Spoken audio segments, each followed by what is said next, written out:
So now that we've looked at mitosis, and we've looked at uncontrolled cell division, which is cancer, and we've looked at the process in meiosis 1 and meiosis 2, we want to look at some unique things that happen in meiosis. The first thing we want to look at is how it occurs in males versus how meiosis occurs in females. In males, you get the expected result. You have meiosis 1 and meiosis 2, and you end up with 4 cells. However, in females, you go through meiosis 1 and meiosis 2, but it only produces 1 egg. And we'll go through this diagram over here to see how that happens and why that's really important. So we start with our diploid female, and it goes through DNA replication and meiosis 1, and during telophase and cytokinesis of meiosis 1, the cell divides unevenly. So cytokinesis breaks the cell into uneven portions, so one side gets almost all of the cytoplasm and the DNA, while the other side, just enough cytoplasm breaks off to separate it from the cell, but it doesn't get any organelles, so only the nucleus and a little bit of cytoplasm. What that means as it approaches meiosis 2, this cell is no longer able to divide. It has nothing in its cytoplasm. It's just a little package of DNA, and it gets lost. It cannot continue the process, so that one's a dead end. The other remaining, now extra large cell will go through meiosis 2 and do the same process again. So it will keep all of the cytoplasm on one side, and the other side just enough breaks off to get or dispose of, remove that small piece of DNA, and that's not viable. So it can't produce an egg, or it's not an egg, because it doesn't have anything in the cytoplasm. So we end up with one very large cell with all of the cytoplasm from both this division in meiosis 1 and the division in meiosis 2.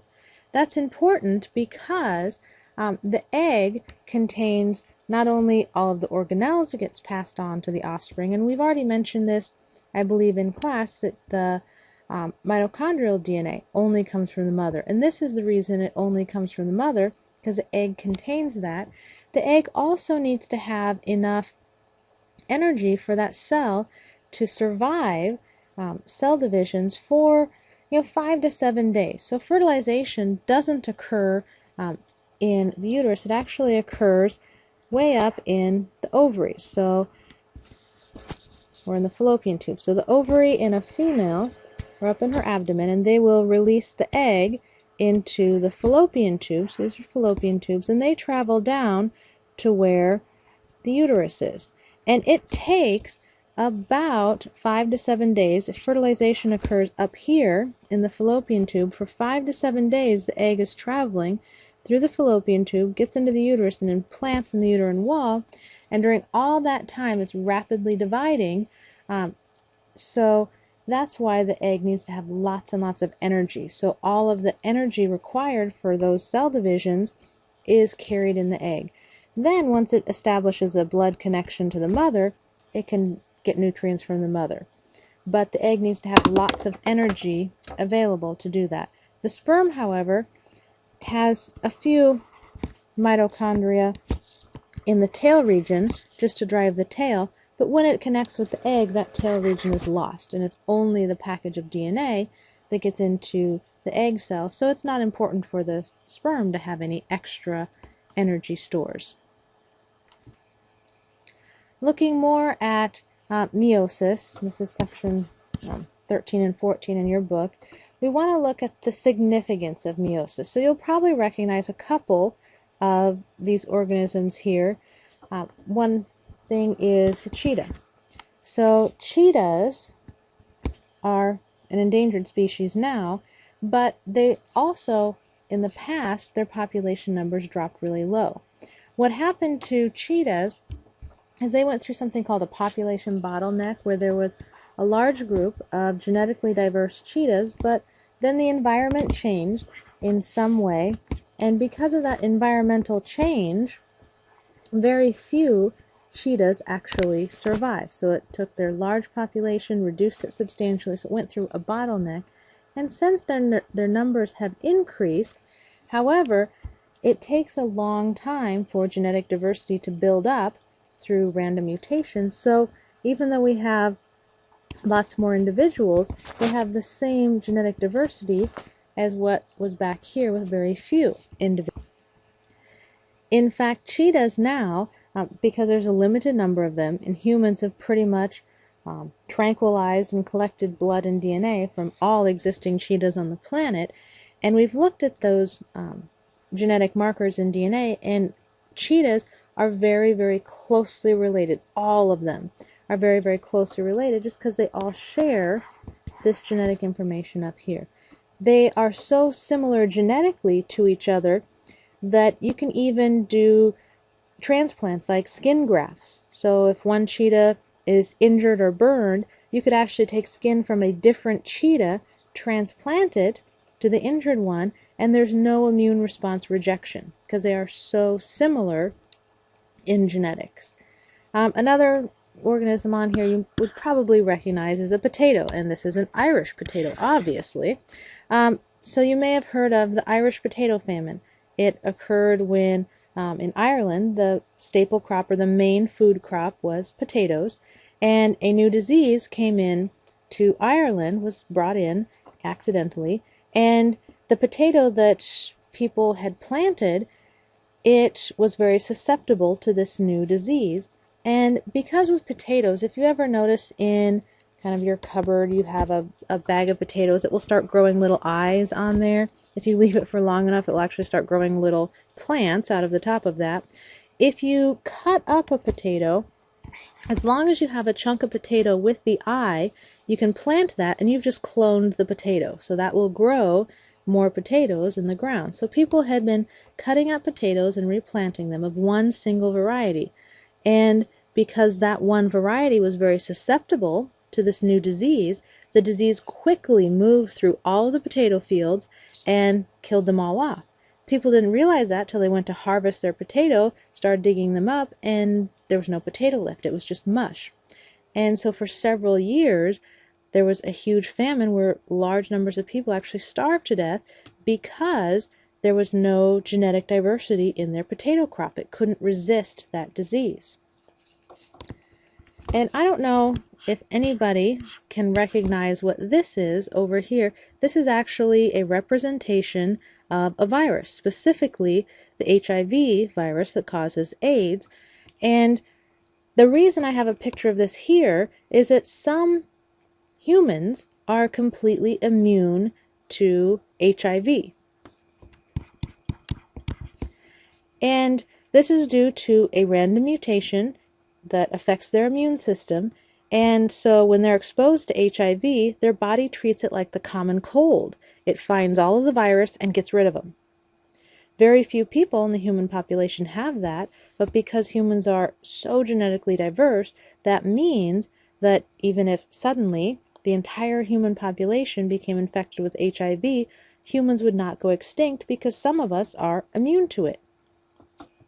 And so that's the significance of meiosis. It builds up or creates that genetic diversity. And without it, we can have huge problems like our potato famine, or in our cheetahs, same thing could happen as with the potatoes. Because they're all so genetically similar, if a new disease came along and very quickly and easily killed one cheetah, every single cheetah on the planet would be equally susceptible. So it's likely, it's possible that they could go extinct literally overnight. Even though there are people working very hard to prevent that from occurring, it's very possible because there's very little genetic diversity in their population. So how does genetic diversity get generated or built up over time? First of all, kind of the base of it is random mutations, and we'll talk about mutations in a later chapter. But another important driving force of genetic diversity is crossover. And here's again that same illustration of crossover where the maternal and paternal chromosome exchange pieces, so all the offspring, if you look at all 4 of these chromosomes, once we finish with meiosis 1 and meiosis 2, these will all be in separate individuals. So those two will separate, these two will separate, and the end result would be 4 unique haploid cells. So 4 unique sperm, or just 1 unique egg if you're going through the process of making eggs. So when that gets passed on to the offspring, every single offspring is different. This is how your parents can start with the exact same DNA. I mean, that's all your parents have, but you are not exactly identical to your siblings unless you're an identical twin. Another factor would be that independent assortment. When those chromosomes line up from the maternal and paternal side and randomly assort, that also contributes to genetic diversity. And so those two, along with a third factor we'll look at in a minute, are the major contributing factors to all the large-scale diversity in the natural world. So genetic diversity is incredibly important because it allows organisms to survive even with adverse conditions. So looking a little bit more at independent assortment, now again, the chromosomes will line up and it's completely random. So it could be all blue and all purple, or we could have any mix of blues and purples. So these are all different possibilities as we go down this diagram. So when they line up on that metaphase plate, how they assort is independent of each other. So the blues don't have to go together, neither do the purples. It's all independent. And I won't have you guys do any calculations. This is just something kind of interesting. The number of possible combinations for a gamete is 2 to the nth, so n being the number of chromosomes, and humans have 23 pairs or 46 chromosomes. So if you look at independent assortment, now this cell here has only 3 chromosomes, and we still have quite a few possibilities. With our 46 chromosomes, humans have basically over 8 million different possible ways those chromosomes, which originally came from your mom and your dad combined to make you, over 8 million possible ways those could assort independently. So if we take independent assortment and combine it with another factor, because independent assortment, those 8 million possibilities, so you could make 8 million different type of eggs or 8 million different type of sperm for each individual. Now when we combine those, combining them is random. There's no way to predict exactly which egg and which sperm will combine. So because of that random fertilization to produce the zygote, now remember the zygote, we've mentioned that in class once a sperm and egg combine, that very first cell is the zygote. And that also contributes to variation, so random fertilization. If you take the 8 million possibilities for an egg and the 8 million possibilities for a sperm and multiply them, that gives you a number that's more than 70 trillion. So if you've ever heard the phrase, you're 1 in a million, actually that's meant to be a compliment, but it's a huge insult because you are 1 in more than 70 trillion. And that's not even including crossover, which increases it exponentially and can't be statistically calculated. So the chance of anybody else coming from the same DNA of your parents and being exactly like you is 1 in more than 70 trillion, unless you're an identical twin. Identical twins, the zygote forms, and then the zygote splits into 2 individuals. So they share the same DNA because they came from the same sperm and egg. So they're a natural type of clone. A question that I will ask you on the exam that we have once we come back on Tuesday is what makes you unique, or what makes you genetically different from other members of your family. And when you see that question on the test, it may be phrased slightly different, but when you see that question on the exam, even though there's lots of things that make you unique, you might like different music, have different styles, have different hair color than your family members, what I want to know is what are the genetic factors that make you unique. So what I want you to write down for that question would be crossover, independent assortment, and random fertilization. Those 3 factors combine to make you unique at the genetic level. So make sure that you remember those three factors that make you unique and contribute to genetic diversity of all living things, especially when they use sexual reproduction. We also want to look at a couple of other interesting cases, and again, these are in 15 and 16, hermaphrodites that are both male and female. So many plants are hermaphrodites, so they have both male and female in one flower. There are some animals that are hermaphrodites. An example of that would be the common earthworm. So most people have probably seen an earthworm, especially when it rains. They come out on the sidewalk everywhere, or you've probably seen them if you go fishing. So earthworms internally contain both male and female. However, they can't self-fertilize. So if they want to reproduce, they need to find another earthworm, and both earthworms will produce sperm, and they'll basically exchange packets of sperm, and then both worms will crawl off and have baby worms. So that's an example of a hermaphrodite. There are other types of sex determination. So we have mentioned in class that humans, you need 2 X chromosomes, one from the egg and one from the sperm, to make a female, and you need an X and a Y to make a male. The Y can only come from the male. So I've mentioned that mitochondrial DNA only comes from the mother. Well, on the father's line, the Y only passes from fathers to sons. To make a female, the male has to give the X chromosome.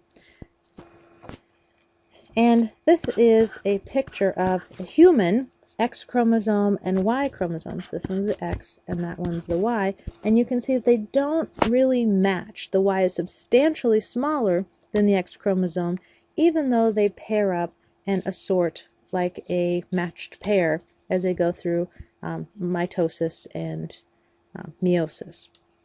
Other types of sex determination in birds, it's pretty much the opposite of what it is in humans. So in humans, the female has the matched set, so 2 matching X's, and males have the mismatched set.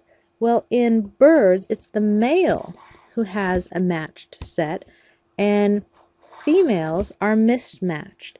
And to distinguish them from the human system with the X's and Y's, they're called Z and W. But really, it's essentially the same, except the males have matching sets and the females are mismatched. And an example would be things like zebrafinch. Now, my husband and I, as a hobby, we breed zebrafinch, and we have an aviary with our zebrafinch, and we always have to lay out our crosses with males and females and set them up basically backwards from how you would set up a cross with, say, lab mice in order to get different color mutations. And here's an example of a couple of different color mutations. This one has kind of a black chest and cheek. This one's all red from his cheeks all the way down through his chest. And if you want to read more about birds and their particular type of genetics, you can take a look at my page. There's a link on my home page, and you can look at color variation, mutations, and how those Z and W chromosomes work in birds. Other types of sex determining mechanisms, or how gender is determined, is found in colonial insects, so like ants and bees and wasps. Some of them, not all, but many of them, only fertilized eggs develop into females, and if it's not a fertilized egg, if it's just haploid, it develops into males. So that's kind of an interesting system with many colonial insects. And we've already mentioned turtles previously and how they're determined by the temperature of the nests that they're in. If you want to learn more about turtles, you can always visit, again, there's a link to this on my homepage, the Janssen Lab of Evolutionary Herpetology, and that's where I did my research and worked with painted turtles. Actually, that's a photograph out in that swampy area where the turtles like to live, and you can see the lovely green pond scum floating on top.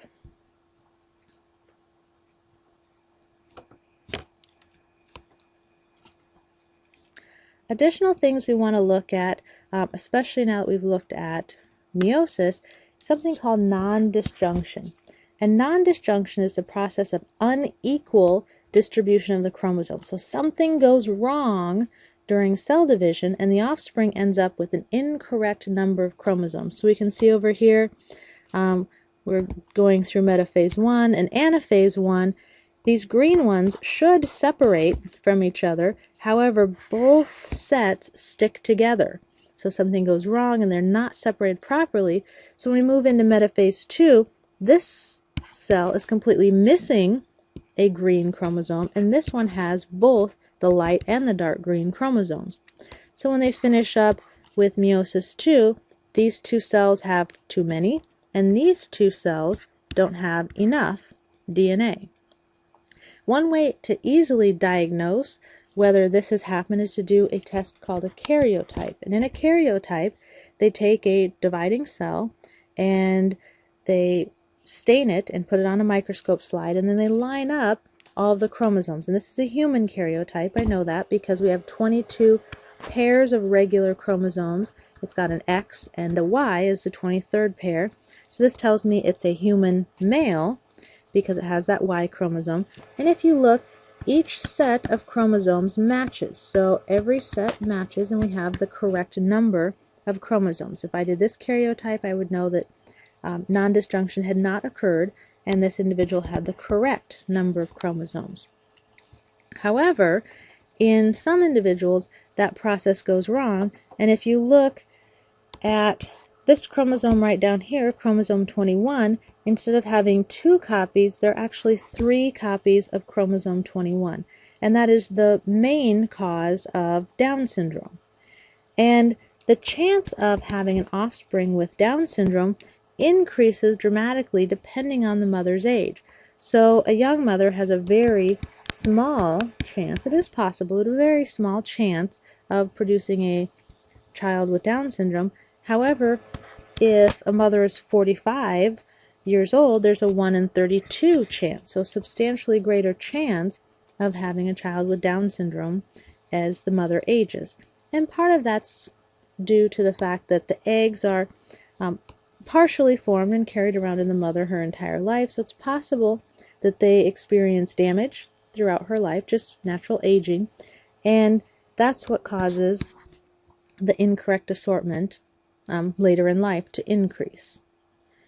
One way to diagnose Down syndrome is to do amniocentesis, and this is highly uncomfortable. You can see they're using ultrasound so that they know where the baby is positioned, and then they're inserting a long needle right through the mother's abdomen, right into where the baby is, and drawing up some fluid that surrounds the baby. In that fluid, there's going to be skin cells and other cells from the baby because they're shedding skin cells just like you are now.